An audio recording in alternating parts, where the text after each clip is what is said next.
Quand un enfant présente des difficultés alimentaires, des difficultés à apprivoiser un nouvel aliment ou à le découvrir, on peut utiliser l'idée de la déstructuration de l'aliment, on peut déstructurer l'aliment. Alors qu'est-ce que ça veut dire et en quoi cette stratégie fait partie des stratégies alimentaires qu'on peut utiliser pour ce qu'on appelle la fun food?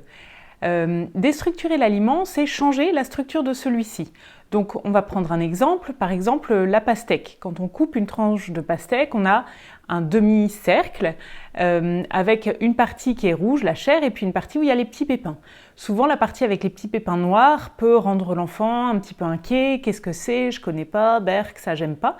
Parce qu'en voyant l'aliment, il reconnaît sa structure et donc il reconnaît l'aliment. Et cet aliment fait peut-être partie d'aliments non aimés, non découverts, non connus. Et donc l'enfant, hop, tout de suite, il va le mettre de côté parce qu'il le reconnaît visuellement. Dans l'idée de déstructurer, on va changer la structure de l'aliment pour que l'enfant puisse perdre entre guillemets ses repères, c'est-à-dire que cet aliment-là, cible, ne fasse plus référence directement à un aliment qu'il a classé dans la catégorie de « j'aime pas ». Et donc comment on va faire par exemple? On peut prendre un petit couteau pour découper des cubes de pastèque qu'on vient piquer sur un petit emporte-pièce.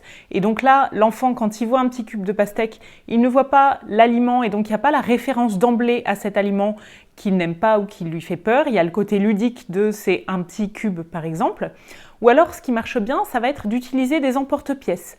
Vous savez, des petits emporte-pièces qu'on utilise par exemple pour faire des biscuits, en forme d'étoile, en forme de lune, en forme d'animaux, enfin il y a plein d'emporte-pièces possibles. Et donc dans les aliments un petit peu qui sont tendres, on va pouvoir découper des formes avec ces emporte-pièces. Et donc dans notre fameuse pastèque qui était notre exemple, on peut découper des petites formes à l'emporte-pièce pour que ça donne un côté ludique, un côté fun et ce côté déstructuration de l'aliment, c'est-à-dire l'enfant ne reconnaît plus l'aliment initial et donc ne le classe plus dans les aliments qui font peur, que je ne connais pas, que je n'ai pas envie de goûter, mais dans quelque chose de plus ludique, de plus rigolo, qui change de forme.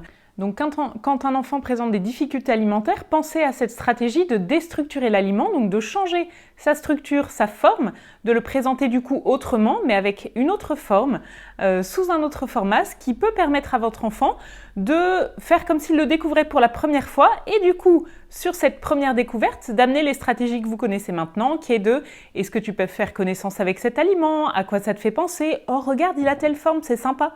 Et donc ainsi, l'amener à découvrir l'aliment.